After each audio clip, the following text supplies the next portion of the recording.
Hello, and welcome to Butting Heads. Tonight, we're going to be talking about the mass shootings in California and Florida that left 11 people dead in total, Biden's new proposed tariffs on softwood, and Rand Paul has a nice little speech about government spending in Congress and how it's just too out of hand.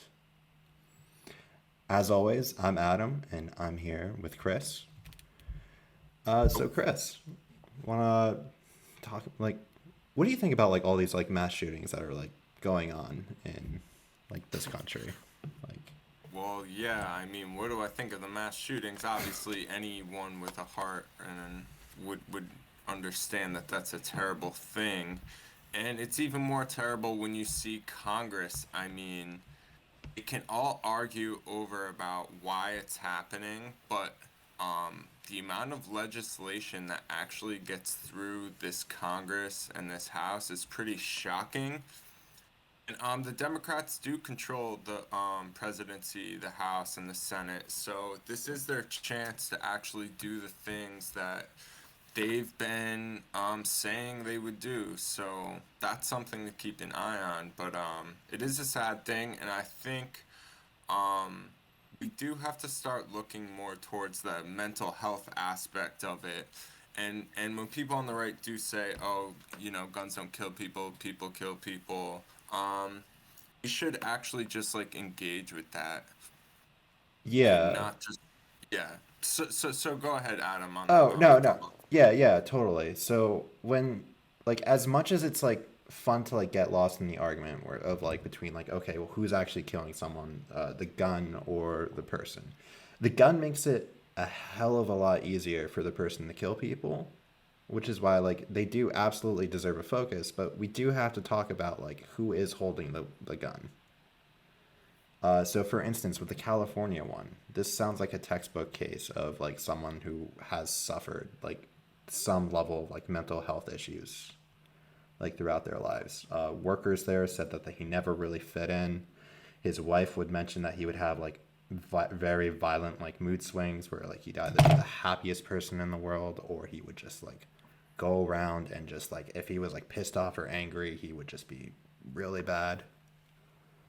And like this is something that we should talk about and like that needs to be talked about. And when we're looking at like gun violence throughout like all of the United States, it's not just these mass shootings that get like the media attention. It A lot of it is due to suicide, and Yeah, this needs to be addressed. And while like a suicide will happen without a gun, the chance of you succeeding that suicide with the gun dramatically goes up, which is why like these issues are linked together, but it probably should be. If we want like some solution, we should probably like use the narrative of like the of like the Republican counter forces to like help them to like push them along or at least like drag them around instead of yeah, being entrenched on like one issue or the other. and I think this is always a good point to make the case for um, um, real radical, not radical, but real. It's radical in the American sense, but not in the European sense. But real progressive change in this country, and rather than maybe spending so much political capital fighting on gun laws, we could use that to fight for things like a Medicare for all system, like the one Bernie Sanders proposed, that would afford basically free mental health care to all American citizens. And also, I think a lot of this is driven too, maybe in small, maybe in a small part, but maybe in a large part by the socioeconomic status and the fact that it's just harder than it was um, to go out and be a middle class person these days. And a lot of people are stuck with student debt and careers where there seems to be no path forward. And I think that. And stuck making minimum wage and not being able to move out of their parents' house, or people facing homelessness, And so I think it's a chance for us to do much more bolder policy making when things like this happen, rather than using the political capital on certain gun laws. What do you think, Adam? Um, I think it like maybe I think you do have a choice like that there is absolutely like an option there. Um, of course it's always like we're big enough with enough people where it's just like why not both, but it does offer up a chance to like kind of do talk about healthcare in that way. Like so for And a instance, UBI, and like all the things that go yeah, so along like with, for yeah. instance, when like if they say like, oh well, they're we have to go into their mental health, like that they were like mentally ill, that they were that they were crazy or whatever, right? That's like usually like what the Republican response would be of like it was the Mhm. bad person or the so it's like, okay, so let's like go into the issues of like mental health. Let's talk about it. Like what were like the forces around them or like forces around these people. So like for instance, in like a high school case, this could come in the form of like anti-bullying policies and whatnot. In like the case of like that man, it could have been that like maybe he didn't have a chance to get like healthcare and whatnot. So we should probably like move on. And like sometimes not all healthcare like companies or offer like therapy or mental health because there is like some stigma to it. Yeah. And so like maybe we don't have to push for a Medicare for all, but like maybe we can push for at least a minimum like regulation where it's like, okay, the company has to offer, or like if you're a health insurance company, you have to offer this, right? Like Yeah. you might not have the votes for Medicare for all, but like you should be able to have the votes for that. Like, I do think the Democrats are making a mistake by not using these opportunities to push for the things that they say they believe in right now, I think like especially when it comes to a public option and things like that. I think like the It's a issue is strategical because mistake. the issue is like the idea of like politicizing like a tragedy or like a grievance or using people's death for like political goals is seen as tacky Which or they whatnot, do. which they Okay. do. Which like I'm not saying like they don't do it. Obviously they do that. But they Everything, do it all the time. everything is So, political. Like everything is political. Like you cannot divorce politics from a person's life. right.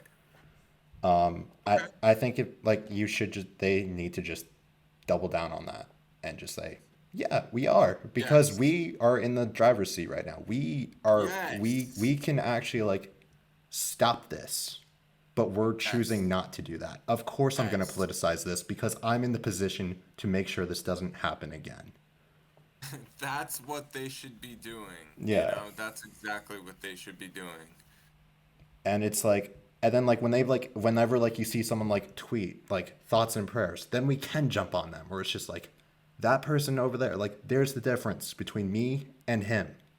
Me like the Democrat and the Republican. Us Democrats, we are trying to do this. We are politicizing this issue because we can do this while the Republicans are just trying to keep their hands off of it and making sure that this stuff continues to happen. Right. And then just like have that as like their like campaign messaging in like moderate districts or like moderate even like in like states and just have that just be the campaign. And really, is it so offensive to see a mass shooting and say to yourself, well, how are we going to use policy to make our country better? So is that politicizing it? So because what's really the criticism there? That is what you're doing. You're politicizing it when you Yeah. see it, and then how are we going to use policy? So The what's the real criticism of the politicizing it? idea You know? is like the idea behind it is that you're using like people's lives as tokens for your political gain or for like for you to like advance your power or whatever, which is fine. Like I mean, yeah, that's a criticism I'd be willing to take. yeah, And but like at the same time, it's like unfortunately they are a martyr. Like they may not have asked for this, and like I may not have the right to speak for them, but we can say for the fact this would probably help them, or this policy would have like made sure they were alive today. exactly, exactly. And another point I do want to get at that you have to mention when you talk about this is like, look, our government a lot of people take in a lot of campaign contributions from the NRA. The NRA raises a lot of money, and it is sad to see the laws are modeled more after how the NRA proposes they should be rather than in accordance to how the people would want them to be. So it does make you question your whole democracy when you look at the gun laws in America today, because it shows a clear example of how a small group of people control the laws that are governed by, that are going to be governing the whole group of us. So, I mean, by definition, that's not really democratic, and it's right in front of our face. And I feel like it's something you just have to mention every time the gun issue comes up. Mm-hmm. Yeah. I would, so like, I guess like, again, like the issue with, like, I would like agree, right? The NRA definitely has their influences on Washington. That's undeniable. They are an absolute propaganda wing. They have their own media network. They have constant like people going out and like on like not only on like Washington, but like going out on like Fox News all the time and always having like an NRA like advocate and having their own radio shows to like try to like sway public opinion to their side. Um, so like in that kind of makes like the NRA a very unique lobbying organization where they are not only political lobbyists, they are like public opinion lobbyists. A lot of like, but like to like their credit, I still do think that like a lot of times whenever like Democrats propose like new gun laws, it seems as though like it completely misses the point, or it seems as though they're written by people who like don't understand the idea of gun culture. And for like a lot of people, like this is something that exists in America, especially in rural states where Democrats just don't do well in. And unfortunately, the way like the Senate is set up, a lot of those rural states have an overwhelming amount of power. But here's just another fact, too, is that if certain politicians weren't getting huge amounts of funding from the NRA, they either A, wouldn't win, or B, um, they would have to change their stances a little bit to align more with their constituents so that they could win. Well, like, So is I that a think bad thing that, though? If they aligned with the constituents?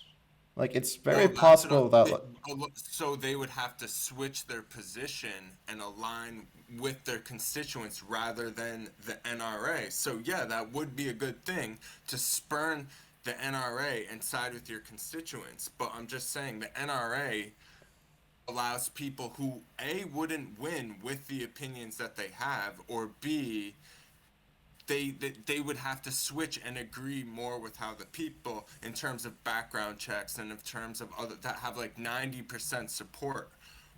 So wait, yeah, so who are the, absolutely, the NRA flips seats. They flip spots in the Congress, and they flip opinions in certain seats. Absolutely, and that is the reason why you can't get certain how, things that have 90% approval ratings through this Congress. whose opinion did they switch? I'm saying that listen, if it's the case you're making where they already had this opinion on guns, and Probably, then like, they just took the money afterwards, which I'll agree with you, but that person wouldn't have won the seat in the first place if they didn't have all the NRA money coming well, in. if the, And what they're that saying, maybe or maybe not be true. Like, they, like, because, like, the it NRA may be or doesn't maybe vote. not be, but in some cases this is true.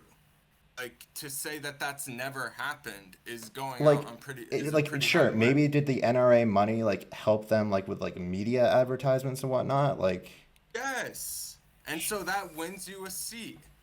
And so they're flipping seats is yeah, but what they they're would like doing. already, but the NRA is probably already donating to a candidate who like most likely agrees with who they are Agreed already. with them in the first place, but they wouldn't win without the money. So that's the issue. someone who doesn't have that opinion doesn't get the money from the NRA, therefore they don't win the seat. Yeah, So but like, even if they what's the had the district opinion like in the anyway, first place, though? that doesn't really matter. Like, I feel like this only works in like only like a district that's already pro-gun. Like, I mean, to sit and say that no, the NRA, that their money, that they're not, that there wouldn't be any seats flipped in the House or the Senate. I don't know, Adam. I would just think that, I mean, come on, this is American machine politics 101 right here. well, like the issue is just like when it comes to it, like the idea of like how influential like political ads are, it actually might not be as Of course, influential I as think I possible. could show you how the people who get more funding, No, I could so literally most show district. you that how Okay, that how affects many it. districts are there in the United States? Okay, Over 400, right? sure. How many are competitive? I According mean, okay, according to the okay. Cook's Political Index, there are 36 competitive districts in the United States. That's less than 10%. We can look at when Open Secrets has that nice little graph on their page of like 90% of people who go into like the winners rate, or like of the 90% of Congress or House elections, the winner raises the most money, wins the election. This includes like districts like AOC's district, where it's like a Dem plus 60, where there's hardly any challenge. This includes districts like somewhere like probably Dan Crenshaw's district in Texas that Listen, Adam, 90% of American most, people think there should be background checks. So, I mean, but like to the say issue that is with like, but like of these bills that got brought up, how many of them are background checks? How many of them are like maybe like, they've absolutely had background checks sure, in the but like if Congress that was all the just it, time. just background checks, and then even when you're talking about the background checks, exactly like what extra in there, or like maybe like what part of like gun culture do like does the bill kind of strip away? Like I'm not saying that like just by like having that, like I'm not saying that I would like disagree with it. Like when it comes to guns, I have no stake in that fight. But for a lot of people love their guns. That's like their favorite hobby. And like unfortunately, they aren't the And ones who are even shooting out of people up. them, even out of them, they will agree with a They will background check agree with a still because background check. 90% of Americans. So it's True, but not you a have to swing explain. state They're okay with a issue. background check in like the abstract, but they're not like when you actually go into like that background check. Like for instance, if it's like a quick background check in which like it would probably take a week, probably a lot of them would still agree with. But like once we go to a month extra wait for their gun and 2 months extra to like 6 months extra, that may be an issue. If it like maybe like may stop like a very like something like very popular is like being able to like buy a gun off of a friend, they probably won't be for that. That would Well, like that's what polling I'm saying. says I'm they not talking are. like I look, guess I like don't know where you're getting that from. I guess that's just a thought. Okay, but I I'm mean just like talking about what the is like polling your on like these what is your issues. experience with like guns though? Like or like with people who own guns. I mean, I was in the Boy Scouts. I shot a gun. I don't own one, but okay, sure. But I don't own would you one. say that like you're maybe like you like maybe like you don't know like for like I would probably say like for me and you like when it comes to like if anything happens on guns, we're not changed on it, right? Like that's like really low on our list of issues or priorities, right?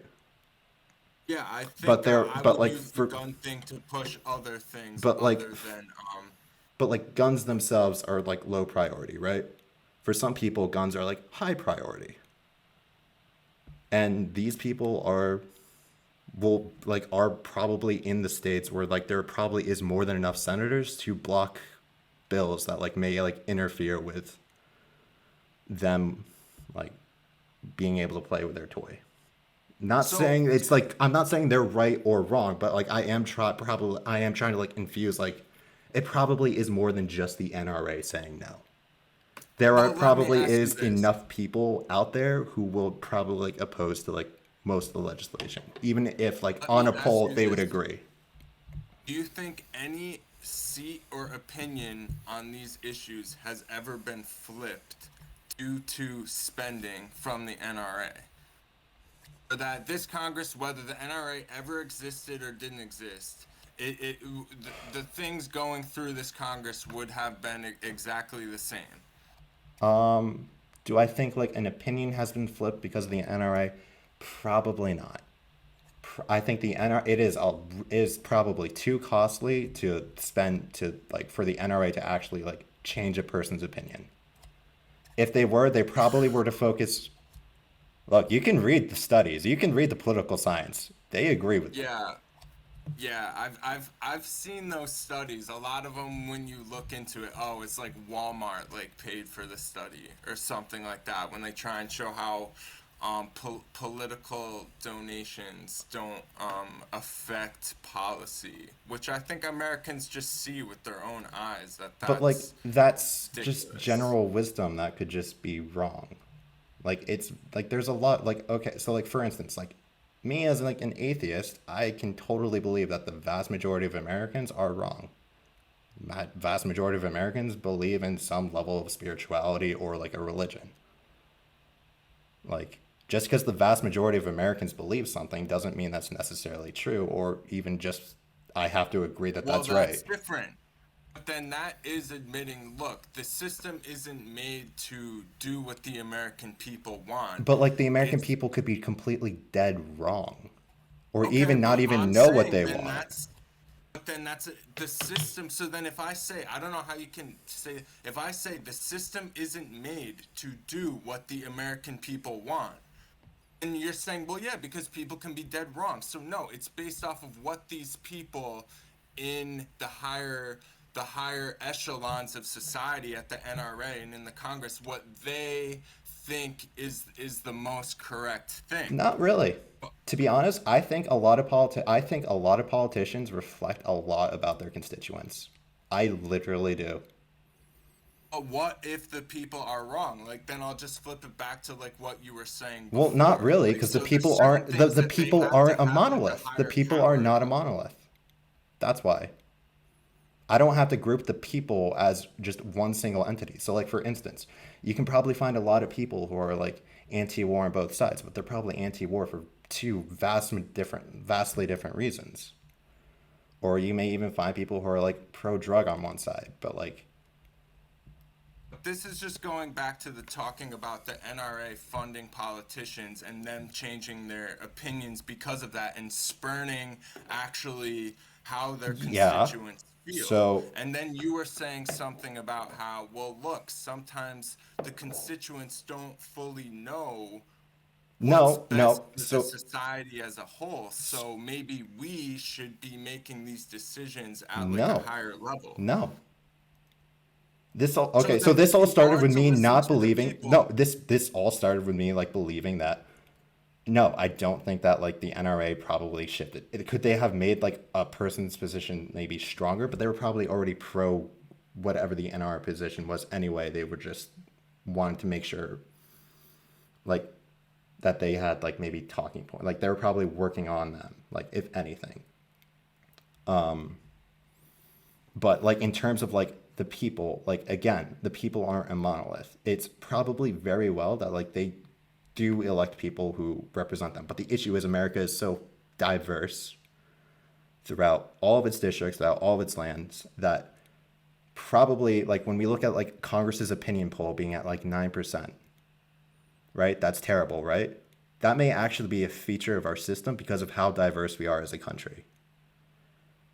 Elected representatives get reelected at like a 90% rate. It is probably very true that like a person's representative represents them very well, but like a person but like the overall as a Congress does not. And that may honestly just be a feature of our system being so diverse. and so you think the Congress, when you separate it out to each individual congressman to their individual district, that they by and large actually do represent the people. Probably to an extent. Yeah, I think Probably a lot that's better than most those people are the give them kinds of credit things for. we really disagree about. from issue to issue, I think it does boil down to like the things we disagree about is like the role of money in politics. And also, yeah, is this a Congress and a government that serves the people and that aligns with how the people want it, or are the people in government serving, a higher elitist sort of interest? I think that's like when we talk about most issues, that's where That you can kind probably of like is, boil it but down. like again, like my issue is it's like I think like one issue is very nihilistic where okay, so the government's bought up, the government's corrupt, so what? But like I think like again, if you feel like you are a minority, so like I'll go back to again. I may think that the vast majority of people are wrong when it comes to like their religion and whatnot, but that doesn't mean they can't change to like that. That means it's up for to me to like lobby my position, right? Accept that I'm the minority opinion, and if this happens, be like prepared. So like for instance, if you want to like let's go to look at these districts where like you have like pro NRA politicians who keep getting reelected, and maybe try to like find these districts and like change people's minds, and then show up a candidate and like have and then like show like an opposing candidate that like you don't have to be pro NRA. Like, they may give you five that, but that money isn't going to do anything. That money isn't going to buy you votes. Like we have people who are actually like out here who are like actually like campaigning, and like you don't have to be pro gun to win this district. You will have voters without this. Like I think you like a lot of times like you have to like So, just so change people's minds, right? Begin the conversation to change people's minds. I guess then another thing I'm thinking about is so the NRA. Why would they spend so much money on all these politicians' campaigns? If, like you said, the outcome would be the same, rather than really Politicians for are the wrong most too. part, if the NRA existed or not. I think politicians are probably wrong too. They probably don't have to spend as much money as they want. The media is also at fault because the media loves the election cycles and election seasons because that means a lot of advertising coming their way. So why would the NRA spend all this money on a politician if it really didn't matter? Because it's possible that conventional because these people aren't immune to conventional wisdom. Like it's probably like it's like it's probably the most inefficient way to like actually get what they want. So why do they do it? They're wrong. They probably don't have to do it. Okay. Yeah, I just think we'll definitely have to come back to that. We'll Yeah, definitely have to come back yeah, to no, that. I was not ready for that like conversation, but like again, like I did a lot of reading on like that stuff like a month ago, and So they just do it because they think it helps, but it really I, doesn't, I I is think what. it's a very like perverse idea in like the American like brain, like the and then, like America's massive like hive mind. I think that narrative is so prevailing and and like people believe it to be true that like even I know politicians it. believe it to be true. And I think if, for instance, but like also like an issue is in order for you to like actually prove like what I'm saying, a politician will have to risk not spending as much money, but like there no one's gonna want to try to lose for that. They would risk not spending. Yeah, and I But just and think that's if no you took politician that like risk to not spend as much money, I would like to see what happens when that with that risk. I think you would lose.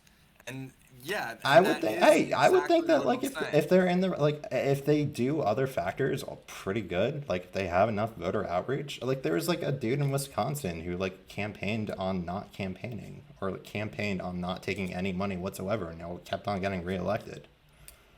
That's one offshoot. Like, and there's even like for instance, like Jeb Bush when he won Florida, he won the election when he like spent less money, but in elections where he spent more money, he And lost. you can point out a guy here and a guy there. I can show you But practically like like 90+% of so, but like elections. again, I already talked about that. Those are in uncompetitive districts. I can show you that the Like president for the United States, Hillary for the Clinton most spent more part. money. Okay, yeah, but that was that one. I can show you the previous 100 elections before that election, Okay, how and about the so it's like 2020 1 to primary? 100. How about the 2020 primary? Let's talk about the top two spenders. The top two. Wait. So the guys like Joe Biden was definitely in the top of campaign donation coming in for sure.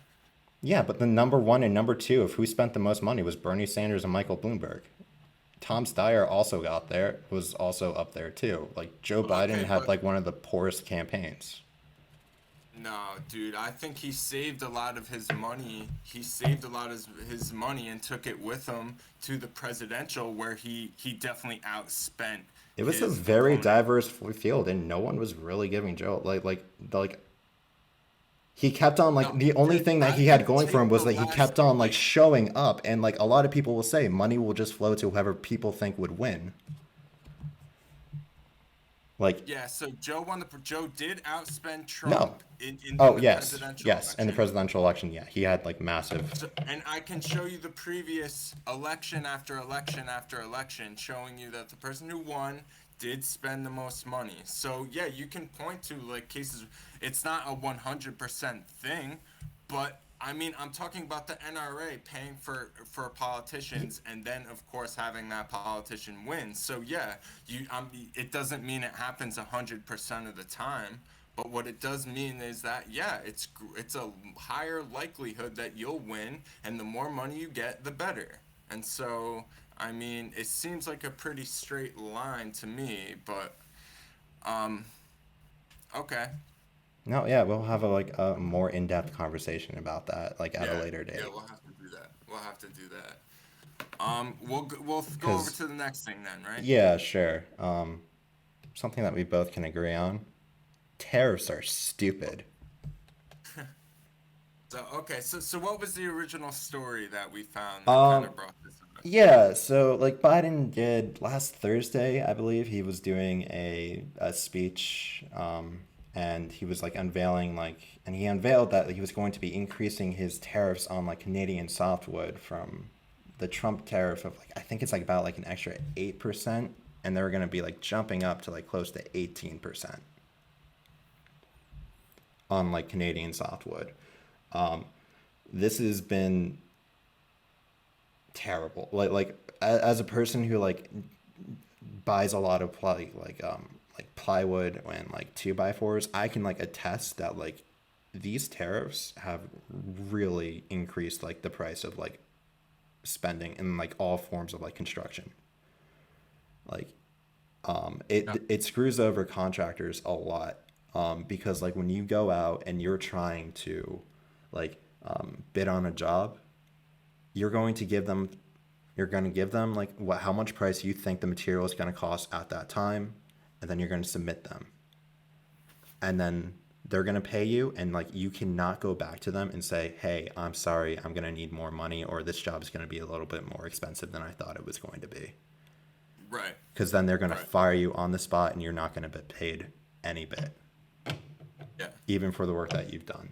So And and like within the past year, prices on wood, on the softwood, which is pretty much your two by fours, your plywoods, and pretty much just anything that isn't like specialty cabinet made or like certain terrexes on decks, went up like 275% in the past year. yeah, and just something people need to know is that when you go to college and you take like and you major in economics, one of the things all the programs will have is it'll talk about tariffs, and it's like 2 plus 2 equals 4. It's just a fact according to the academic curriculum in whatever college you go to. Tariffs have a net weight loss to society. And it's not just something that's theoretically thought out. This is something where they actually will take a supply curve, take a demand curve, use actual prices and actual supply quantities and actual demand quantities, and they will show the price of the tariff, and you can show with math and in the area of a triangle. Like when I was in high school, I never thought I would really actually use the area of a triangle to actually solve anything. But here we were solving like how much what they call net weight loss is there onto a society. And you know, you can prove mathematically that tariffs don't work. So it's not something that I think is really up for debate the way politicians really seem to make it up for debate. So, um, Yeah, yeah, the issue is it's just like protectionism runs deep, like in a way, because it's the idea of like preserving American jobs and keeping like American jobs there. Like a lot of people sure. want to keep what's already here as opposed to changing what they don't know. And like it is like unfortunate that like that like NAFTA is perceived to be like such a terrible like trade deal. Like it wasn't like a lot of like downsides of NAFTA are oftentimes like overblown in a way where it's just like, oh well, we lost a lot of like good paying and like jobs.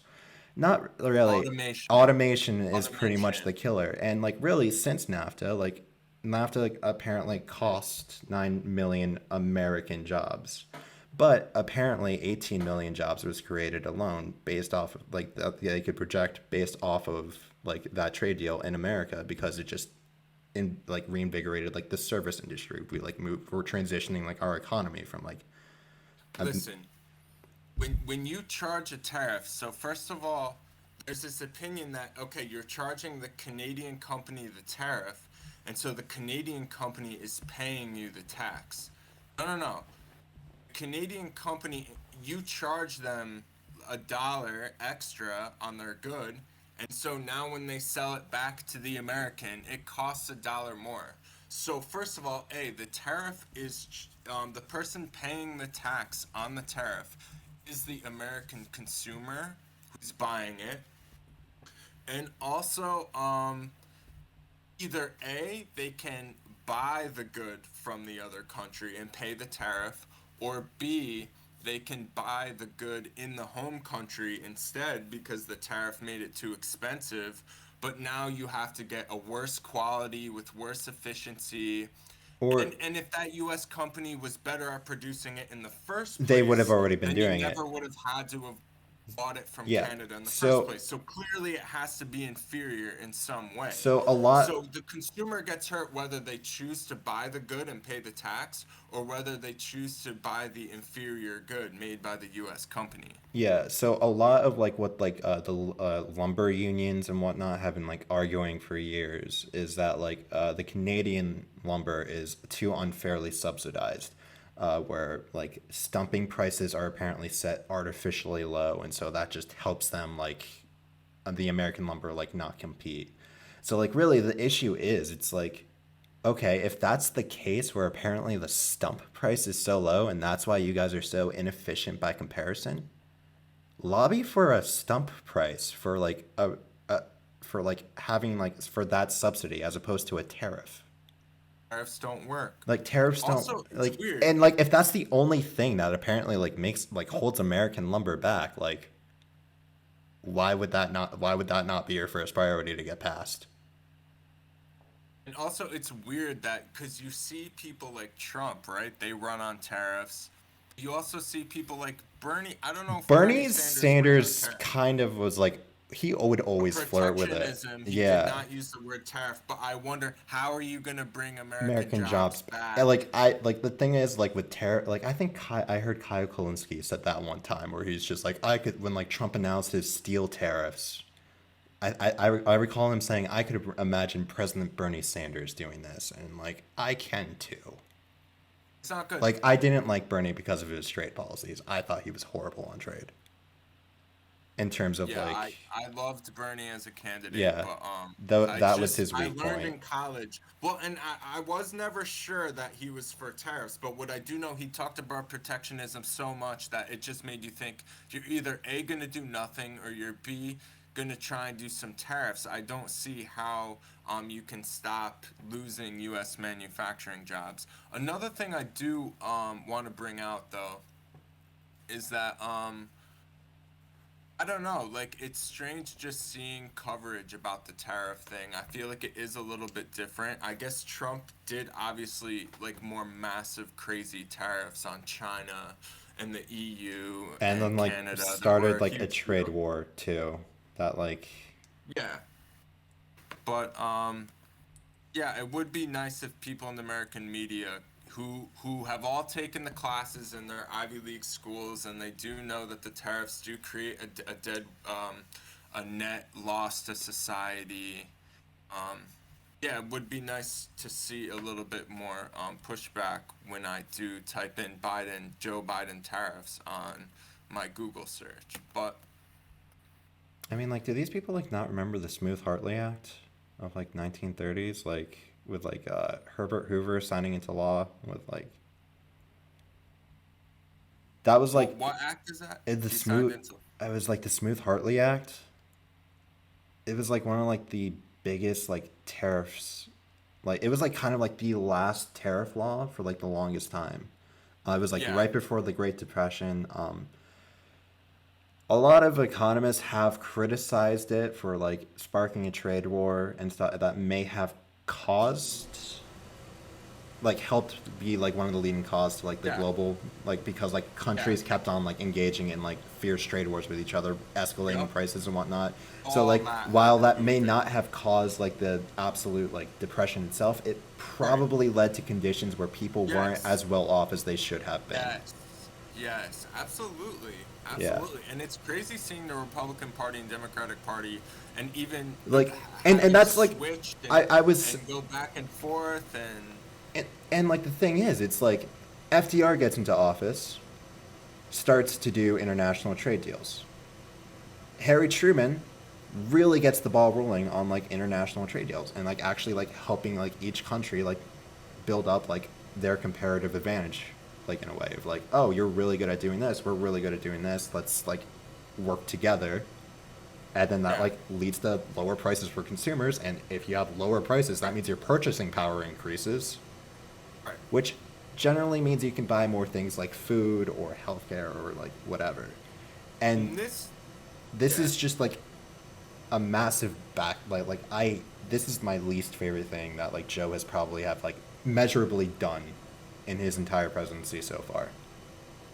In terms of like what you can actually measure with like the impacts. Like you can say, "Oh, why aren't you fighting for this?" or "Why aren't you fighting for this?" It's like this is something where he alone does have the power to do this and he alone has been doing this just to what help the freaking lumber industry and like screwing over other consumers. Exactly. It's like Yeah, I mean that's what it is. And that's what tariffs have always been. There's a certain industry in whatever that gets district. all the benefits and everyone else just gets like Yeah. it's like the same thing when people But it talk about also like just shows, like, right, like you work in construction, you're still a business and a company. and I get It screwed still over. hurts certain businesses, I get right? screwed over. I have like prices have to raise. I'm not Right. making any more money, but like a lot of people, I'm asking the customer, or like the customer is being asked to like pay more money. Like I don't own the business, Right. but like I know how like the money works. Yeah, and so it's not even one of those things that just helps all the This businesses is and it hurts the just helps consumers. one. It It helps a certain type of business. Like I saw this thing about so there was two companies, so there was a tariff on steel, so it showed all the boon in this steel company. yeah. Then right across the road there's like a nail factory of a different company, and that companies had been laying off people because they buy the steel to make the nails. Yep. And like Yeah, it's I have like I know people who have like a wire cloth business where like they make like the wire mesh that can go into like screens and whatnot. And uh, when like Trump first like did like his tariffs, they're like, "Oh my gosh, what are we gonna do?" Because they like literally just expanded like a year before, and like those tariffs like actually threatened their business because they could have. They're like, this is gonna impact our demand, yeah. or like we're like or like we already have pre-existing contracts that we can't get out of because of the tariffs. or that like So so then like you would either have to be running either at cost or below cost or like losing money with pre-existing contracts, like all because of what, U.S. steel workers. right, so I think, and also like I do want to mention one more thing. So over having many debates about tariffs over the years, um, there is like one certain circumstance where it's okay to have tariffs, and so I've decided that it's okay to have tariffs in certain farming and food Mm-hmm. industries, just because you don't as a country want to be importing all your food. It's just very dangerous. And so you want to make sure within your borders of your own country that you're able to produce food. So if there are countries that are selling you food, where maybe it could be used as farmland for you to grow it here and to set up your own industry as far as farming and food goes, and certain life's necessities like that, that's the only situation where I could see it as reasonable. But this Joe Biden tariff on the wood does not meet that standard. So No. that was the last thing I wanted to say. Yeah, and like again, right? Like if this is apparently the one thing that's holding like American lumber back, or with like apparently stump subsidies from Canada that they've been calling unfair for decades, and like the Canadian government's like, nah, it's not. But like, then It's not because the lobby American it, then government lobby for it. subsidizes Like, all their stuff on this side that has the same effect going the opposite way. yeah, So that's why it's not and like unfair. again, it's also like, why are we screwing over Canada, like one of our strongest allies? Like Right. what It what hurts why both trees countries like when you do a tariff. So like it's a and like pretty, now it like makes Canada less dependent on us in a way, or like because now they're probably gonna have to like be going over and be like, okay, well now we're gonna have to like make a deal with some other country to like get all of our wood, right. and like a Canada is like one of our best, like most important like trading partners. Absolutely. It's like Canada, Absolutely. So, Mexico, China, I think, when it comes to like the top three countries where like we have like the most trade going back and forth. yeah. And like what like I just I don't understand, like the very first thing that like I would have wanted to see like day one was repealing the tariffs and like literally winning over like so many like blue collar workers that Yup. way. Yup. Like all tariff, like, and this is just like I'm pissed. Yeah. It's wrong. It's factually wrong to be Yeah. for tariffs. And like no one is talking about it really.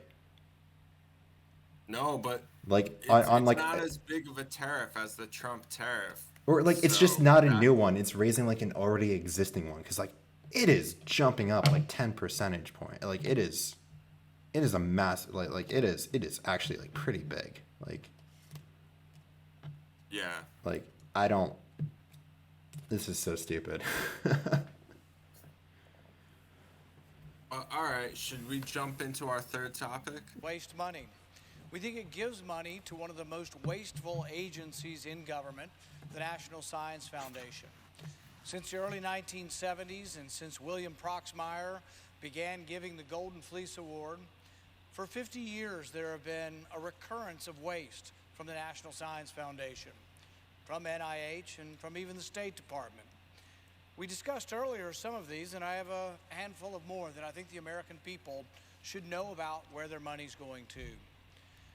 So the NIH spent $2 million in research to see if using a hot tub can lower stress. Really? I think we probably could have just agreed to that. But no, we had to spend $2 million to study if you're soaking in a hot tub, whether that helps to relieve your stress. Now, the NIH also spent about $1 million to see if they could help people overcome their fear of dentists. Really? NIH spent almost $7 million of cancer research money to create an automatically flushing smart toilet. That's right, $7 million for an automatically flushing toilet. And here's the bonus. The toilet will actually take pictures of your derriere from the inside of the toilet bowl, should you wish to have those for posterity. $7 million for a smart toilet. How does this go on and nobody does anything? You know what we do? We flush more money down this smart toilet. We give them more money and nobody bats an eye. This is the problem of government. Nobody denies the waste. Nobody denies the ridiculous projects that are being funded, and yet year in, year out, it continues. We need to reform the process. We need to have a taxpayer advocate on the committee that votes on the projects. We need to have somebody with a grain of salt that is voting on these projects. Somebody who says that studying whether humans will eat ants to curb global warming, whether that's a useful, expenditure of $3 million to study whether or not humans will eat enough ants to keep the globe from warming. This goes on, and the people at home are like, how could this happen? How could you spend money on this? But it happens year in, year out, because we never vote for less money. It's always more. So a group of the senators here today are filibustering this bill because somebody's got to point out that the waste and abuse of money goes on. Okay, I think that pretty much sums up his point. That's so really deceptively Rand Paul's little rant or filibuster up there is pretty much just virtue signaling of having him be the one and the lone price conscious Republican out there, or libertarian, however he wants to describe himself, of pointing out to all these random examples of well, this is for a hot tub that reduces stress. Here's the price tag on it. Isn't that crazy? This is for a smart toilet that takes a picture of your butt. Isn't that crazy? $7 million? That's a lot of money. That's crazy. You know what we need? We need to have a taxpayer advocate to actually say whether or not these are worth expending and spending money on. And to an extent, it's sure, okay. But we get into that's okay to think about, but what exactly is your actual solution, right? First off, are these actually you're just giving us the price tag. You're not giving us what that price means or what even goes into those prices. It's okay. And also there's the idea of okay, well, what further research, what further technology can be found upon based on this research. So for instance, I would probably say the smart toilet probably could lead to a lot of more interesting, probably has some components in it that could lead to more interesting inventions down the road. But I think on the left, kind of what I was saying earlier, but before we started the podcast, we can't just start to sit and defend every piece of government spending that ever happens, because then we're going to look ridiculous. You're telling me that, okay, now I don't know the other half of the story. I'm just going off of Rand Paul saying that someone spent $7 million on a smart toilet. So there's a chance that there's more that goes into it than that. But let's also just judge it from that. Okay, so they spent $7 million, and you can say, oh, well, the technology into the smart toilet could go into this and could go into that. Well, I think that's always true. You could spend money on anything, and there could be some sort of value to it. But it's always in pointing out that is that value worth the actual cost that you spent. And I think on the left, we can't just defend every piece of government spending. And I think we do need to get more on the fiscal side. How do we want this budget to look? I want to see massive spending on healthcare and even maybe down the line UBI payments. And real a Green New Deal, And so to do things like that, you can't have a government that's spending that much money on a smart toilet if that's what Rand Paul actually says. And I think the clip you played, just in that, if he is right about the smart toilet thing, then I don't think he's saying anything that's just so wrong there. Like, he's not wrong, but like he's also just being incredibly misleading, which is why I'm saying he is virtue signaling in a way. And like, yeah, you're right. We shouldn't like defend every instance of like spending as like necessary spending. But like at the same time, we also shouldn't take at what Rand Paul is saying at face value, because we don't know how that money is actually being calculated. If he was like, for instance, like proposing an audit, this would be different, right? Of like saying like, okay, how'd you spend, like, this seems like a crazy, like if he was like for like proposing like a board that actually like reviews these like the grants or whatnot, and to like actually like break down like how they spent their money and on what, I would be okay with this. Because if you could find wasteful spending in the budget, that would be great. Yeah, absolutely. And also, I think it's not as much like I think it would be virtue signaling if like almost anyone else says this, but I have seen the guy hold up federal spending going to 9/11 first responders because it's a waste of taxpayer money. So I have seen him. So just as far as the virtue signaling goes, it almost makes it sound like, oh, he's just claiming to care about fiscal responsibility, but actually he'll go ahead and he'll spend like trillions of dollars, which I think that I would just disagree on. I think he truly is a guy that thinks the government shouldn't be literally be doing anything. Like, so I think he probably is too, but like I don't think of virtue signaling as like a malicious way, or like as like necessarily like being disingenuous. Um, but I do think that that is like virtue signaling can be great for like marketing and whatnot, and I think that is exactly like what he was doing up there, right? That was kind of like him trying to like make his case to like the people of like, isn't this terrible like spending, and he's trying to like elicit out of them like the feeling of, oh my gosh, there's so much government spending, they spent how much on this, that's insane, why would we ever do this? And it completely like paints, like it's supposed to elicit like a specific emotion in whoever listens to this. And while like he might not be wrong, like he might not be wrong on the substance, but the issue is like he is like in power again, right? Like he is the one who is in a position to be like making these decisions. Like his like response was, okay, here is a taxpayer like or like a person who a taxpayer advocate. Who is this taxpayer advocate? How do they get appointed? Who decide, and why are they, why is that, how would they be like especially qualified to like actually make out like these decisions,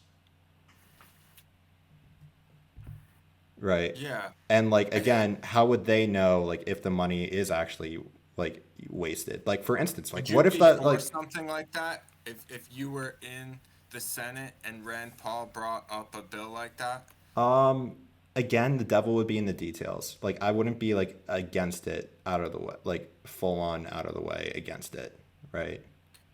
I But just think on the left, we need to have a better understanding of the wasteful spending so that we can A, prove our point that, of course, this country has enough money to do the things we want to do. It's just a matter of priorities.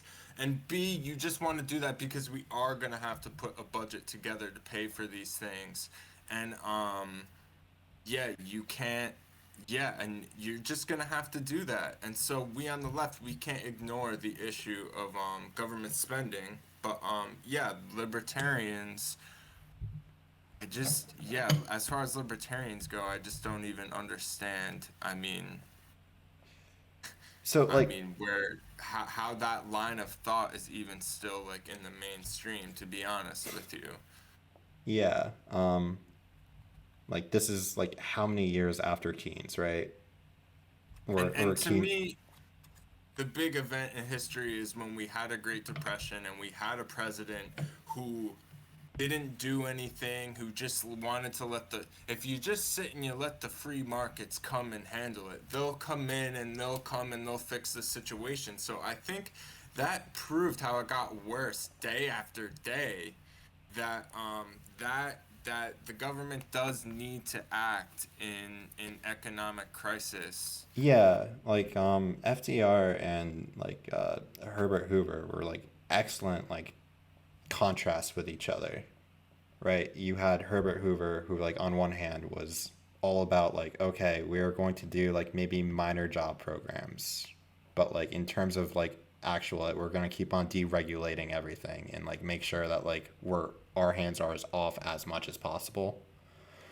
Whereas like FDR comes in and was able to pass like so much like right and like Keynes like was like able to go off of Keynes's work and where it's like okay, so their issue is like there is a demand, there was like an issue with the supply of money and like there is a demand out there, we need to come in and we need to fill this demand. And I think it is funny. I'm pretty sure the New Deal happens before Keynes finishes writing his book, actually. Does it? Yeah, I believe that actually he writes that book because you see the New Deal and you see what happens. And also, FDR actually did balance the budget there. And so actually, I think you can argue the reason that it didn't come back a lot faster is because he still spent a lot of time, as he was spending on jobs programs and building bridges. He was also spending a lot of time getting that money back. And so I think that if there is a criticism on the New Deal, it's that he was trying to balance the budget at the time. But yeah, I want to say Keynes wrote his book, The General Theory of Prices, and or whatever book that really describes the Keynesian economic thought. I believe he wrote that more like closer to like 1936 or something like that in response to the Great Depression. But it was ideas that he had advocated Advocated for for, before because like yeah, FDR for a was long in time. like constant communication with like all the top economists like at the time, like for instance like he hired Kuznets to like actually like go into and like actually find out well how much money can America like do we actually need to solve this, which is where we got like GDP from, when Kuznets would literally go about and like actually did like call up firms and like okay, how much money did you spend last year, how much money did you spend last year, and eventually like tallied all of them up for like after years and was just like okay, here's how much America did or like output America did in like this year. And that was like the birth of GDP in the middle of the like depressions. That way like Roosevelt had like at least like a figure to go off of where it's like okay, how much money do we need to do, how much money do we need to make up to get things back to where they were. And another thing he did that was just so great was he took us off the gold standard, which And was like just when something that which was had been done for crippling, a like thousand years. yeah. And oh my gosh, could you like can you like there's so many people who still want to go back to the gold standard. They and but Like then I I don't don't think they understand. even know what the gold standard is, like a lot of those people. Yeah, And they think it's a free market governing the amount of currency this in yeah, circulation, which is not true at all. It's still a person in a room deciding deciding how much currency is going to, and you can't get around the fact that somebody will be sitting in a dark room deciding how much currency is going to be in circulation. yep. It's not something you can have a free market just regulate Yeah. how much currency and just have the natural forces do it rather than the corrupt human being, which is what I think a lot of like libertarians try and push. So Yeah. yeah, in some way, if there's a gold standard, there's still a human being deciding how much currency to It be should in the to be like system, put out affecting the interest rates. because then like again like you would go on like if there wasn't that human being like okay, well then what if there's too much and like the American currency just like drops down Or, or or what if your country gets an influx of gold? So now, because for every dollar you give out, you have to have gold in the system. So when you get more gold, it will allow you to give out more dollars into the Also, system. But there's always the decision: you do you not? E- Even though you have more gold, you don't necessarily have to. And also, just your country getting gold, right? Is that the free market? Like if they find a gold vein in the ground in California somewhere, now the California now is interest richer. rates are gonna go now interest rates are gonna go down. But if there's a gold scare and one of the places they thought there was gold, there's really not, Yeah, now interest rates are gonna go up. Is that really free market and forces, like or is that the randomness of finding gold and acquiring or not having gold? one You of the know? reasons why like the gold standard was like globally like the gold standard got like dropped off like by a lot of like different countries like around like during the Cold War era is because like the Soviet Union and like South Africa had like the largest like gold deposits like in the world, and because like they were like afraid of like, I'm talking about global. I know the US moved off of the gold standard like a lot earlier, but like globally like that a major push happened like during the Cold War because like geopolitical like Western enemies had control over the gold, or like a huge supply over the And gold. honestly, and I think I've explained, the gold standard is what caused the Great Depression. Like, unequivocally, all the gold came to the United States, which caused a roaring 20s, which caused credit to expand massively, which then overran itself. And so, yeah, so the gold standard is what caused It's the Great Depression. also And like an incredible waste of like a super valuable material resource, right? Like, why would should we use gold as our money when like it is super good at conductive, like has like super good conductive properties that are like unmatched. And Like, so all it is if you find more gold, interest rates can go down, and if you can't find any gold, then interest. So to me, is that really the free market deciding the interest rate, or is that just the rent? So it's not free market. It's like the randomness of the earth. I don't see that as being the same as the free market is deciding what yeah, our like why interest should rate there would be be. like an arbitrary why should there be a top end supply of money?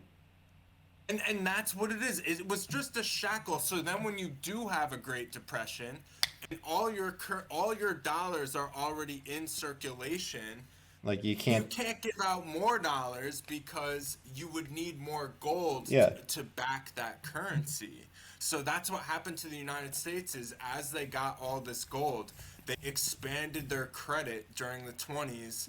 And then when they needed to expand their credit even more during the 30s, they had already issued out all of the bills. So they didn't have enough gold to be able to issue out more bills in time of economic need. So it just showed this gold standard shackling us to where we could make this easier. We could make people's lives easier. But because I can't just give out a dollar without having that equivalent amount in gold in my vault, because there's this constraint that we've just put on ourselves due to an ideology that is just not true.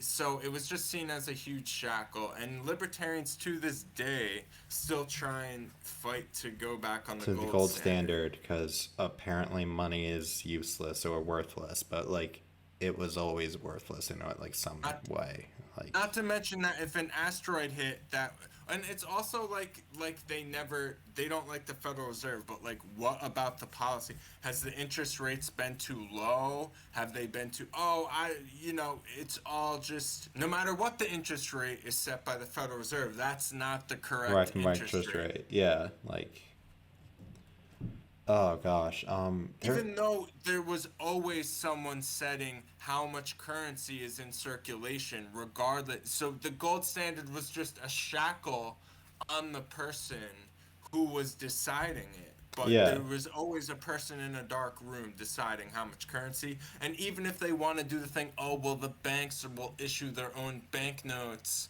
And well, there will be Chase currency and Citibank currency and TD currency. and that just like You is know, that's the unnecessary libertarian complication. model. Yeah. There's still somebody in a dark room deciding how much currency is in circulation. Exactly. Yeah, like you should probably have like a uniform currency. That's a promissory note of like, okay, this is apparently how much money I have. I want to barter with this item. Like, here you go.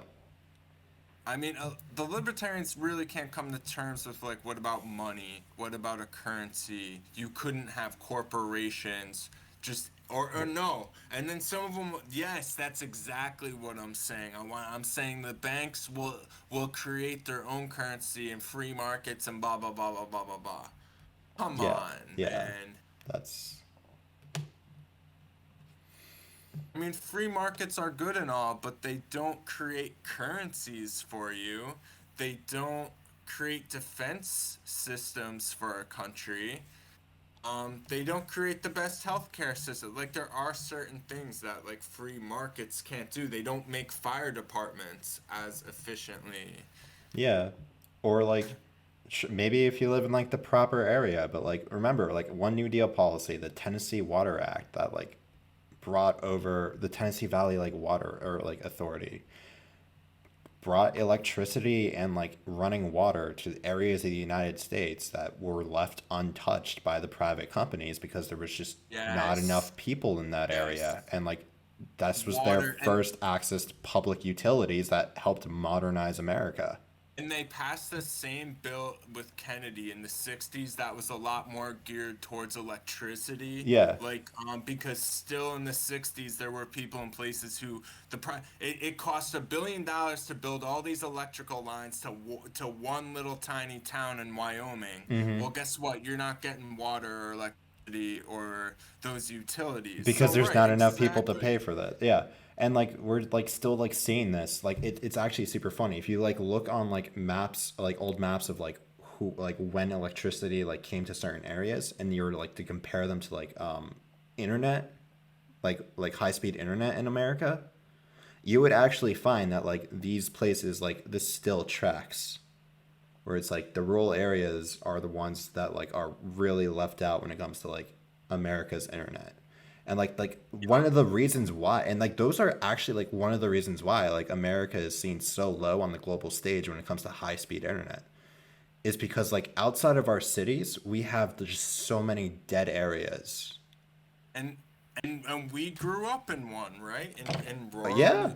Oh my northern New gosh, yeah. We Jersey. can go like 20 I can go 20 minutes to like one area and I will never have phone service. Right. So Like I mean, that's where these libertarians like they can make their individual arguments, but when you put the whole thing together, it's just it's like ridiculous. And yeah.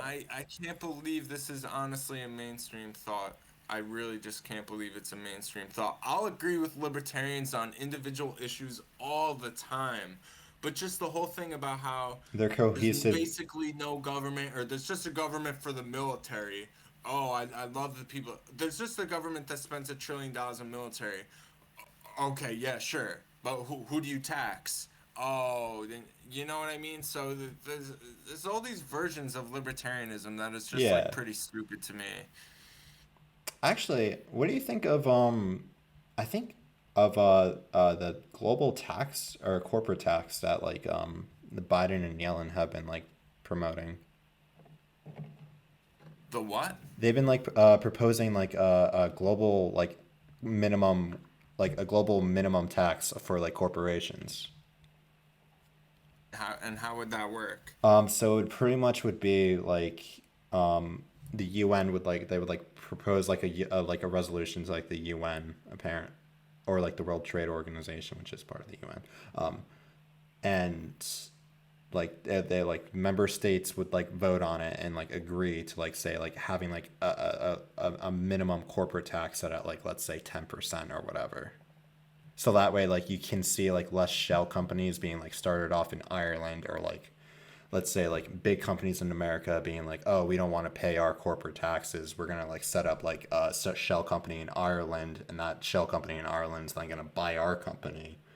And because now like our company went from being an American company to an Irish company, we're now paying Irish corporate tax rates. Yeah, that's something to think about. It's a little weird knowing that they won't raise the taxes on corporations here domestically, but they would really love a Actually, global corporate they tax. are proposing that Yeah, I know they're proposing that, to but 28%, and not, or not yeah, back and up by to the way, that's 35%, but up to That's where. still okay. It's still a decrease from the 35% it was before Trump was president. And Yeah, also, but we I can. just don't think they're actually going to do it. I mean, maybe I'm wrong, but these guys make me look like a genius all the time. I'll say, oh, they're probably not going to actually do that. It's like, no, they'll definitely try and go and do that. Like, at least the 27%, the half measure.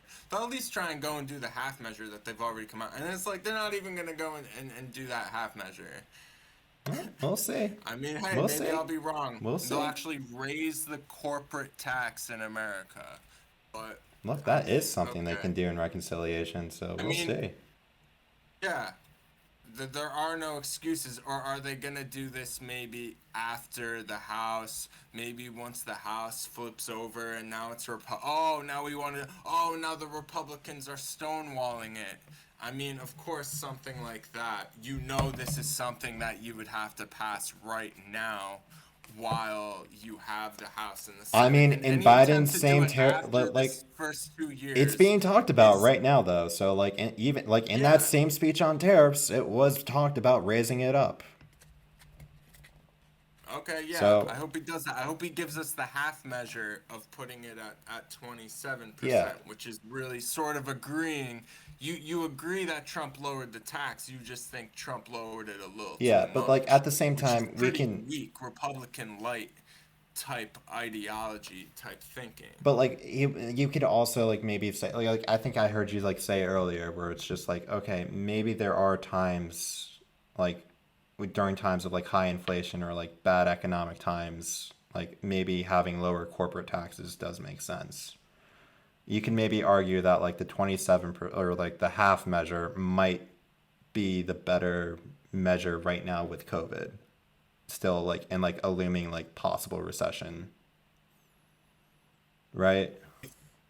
If they truly wanted to pass a bill that people would love, you would raise the corporate tax rate all the way back to 35% where it was, and you would also have in a huge tax cut for middle and lower middle class workers. And you would still have the tax cut, and it would avoid all the pitfalls of the media coverage that would come with raising the tax, and it would also be seen publicly as a good thing, and you can also put the tax back to where it was. I think that would be a smart strategy, but obviously something like that could never possibly be on the table in today's American society.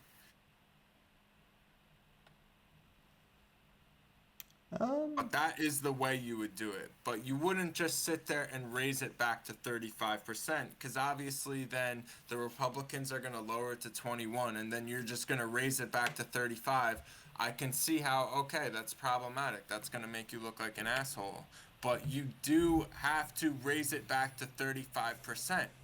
That's not an option. You have to come up with something to make this palatable to people. So I think they want to avoid all those problems and just kind of put it at 27%.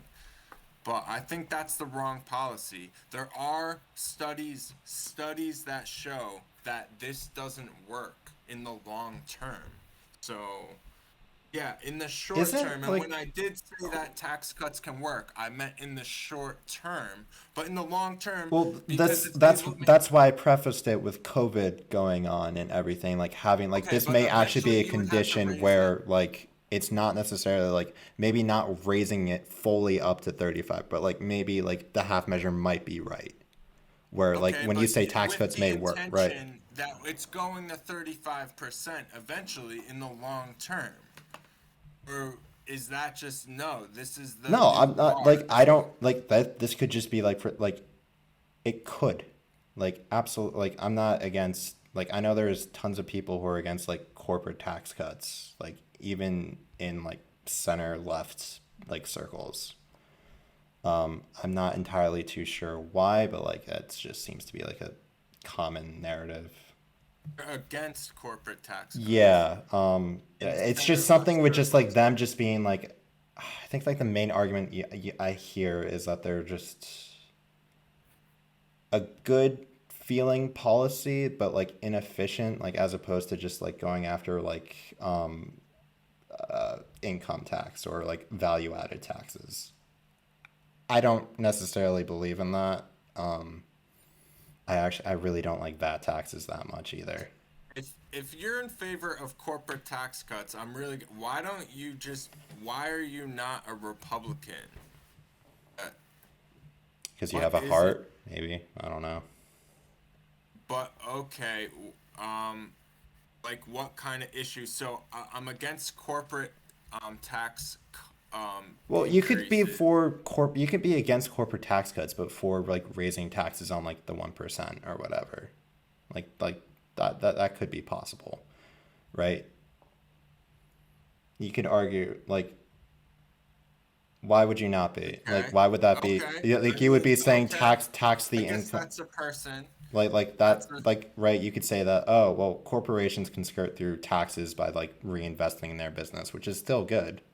But then like you just wouldn't necessarily want to count on that as like tax revenue. Like I guess would be like yeah, again, like I said, this is not my position, so like, but I yeah. think that would Um, probably I be think like the Democrats need argument. to get back in touch with themselves. The reason we are all on the left in the first place is because of literal issues like this. And I almost feel like in certain areas, it's sort of like, no, you're actually like a right winger on fiscal policy. There's certain people on the left where if you really actually boil it down, like, Well, I mean, like I think like really like a lot of people just it's also very possible that people don't care if they're called being on the left. I'm personally one of those people. I don't care. Like I don't want like my like I don't like I can like I in terms of like what I want for the world, I would definitely be on the left, but it's just like I don't have to like feel validated as a member of the left, right? Like I don't need other people I recognizing me. would just be curious. So, why is it that you call yourself a Democrat or on the left then? If it's not about issues of big government and small government and corporate power versus government regulation. I mean, if you don't look at it through that way, then why are you on the left? If uh, I mean I'm like not asking you. oh, No, I'm okay. asking this hypothetical Oh, person that okay. has this belief. Yeah. Like what would they say to Well, like, that? are Like they the I ones just don't who know. like say they're on the left though? Like it's possible they just don't care about like the left right spectrum, and Yeah, so like well, I would not say that like Joe Manchin at least like on economic issues is like on the left, but like maybe on like well, certain social issues he might be I think considered if like I on the asked left. him, he would say, "No, I'm on the left. My political ideology, I'm on the I left." don't It'd think just be like, so. "How I or don't think you would why? get that out of Why?" I don't think you would get that out of Manchin. I really don't. No. I really don't. I think he would probably want like if he was like I feel like he would hate that question and he would probably be like if anything begrudgingly call himself a moderate or a centrist. Well, yeah, it would be bad politics for him to say that, but Yeah. yeah, okay, but they're all right, alrighty. I don't like I think like an issue is like the Democratic Party like as opposed to like the Republican Party is like a lot more diverse and a lot more like big tent style. Which is how we have like a huge schisms within it, and one reason why like Democrats are like pretty ineffective or like unable to like really like galvanize together the same way that the GOP can. Absolutely, I agree with you there. Yeah, and like it's really hard to know like how to fix it, right? Because like so like for instance, it's like maybe like a solution would be to just always forego states like West Virginia, right? If like Manchin's the best you can get. But like then you would also like want to make sure that you have like states that can replace West Virginia, or like try to make Manchin as irrelevant as like possible. Yeah. Like Democrats are, but okay, but there probably is somewhere a theoretical person who says, I am on the left, I am a Democrat. I also, when it comes to regulations and corporate, I'm not about all of that. And I know this person exists somewhere. I would definitely just I want to mean, hear. I'm Then sure. why are you on the? I don't get Like, it. Then. but like again, right? Like they could be like maybe like there are people who call themselves fiscally conservative, socially liberal. Like those people exist.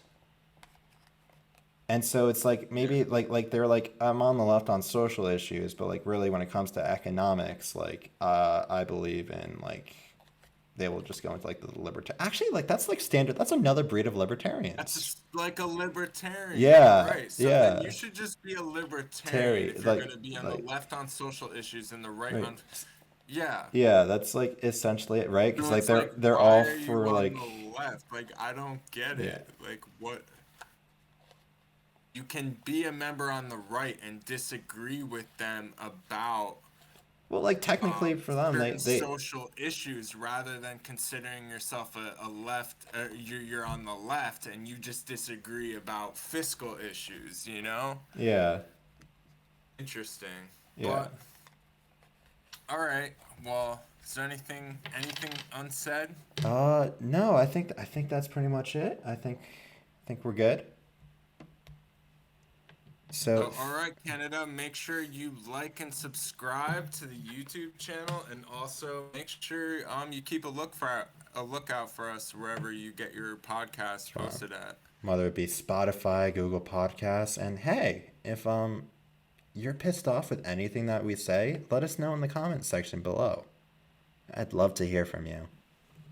Hey, and maybe who knows, we could bring somebody on for a debate if they make a really good point in that comment section. So Be sure to leave that comment, hit that like button, subscribe.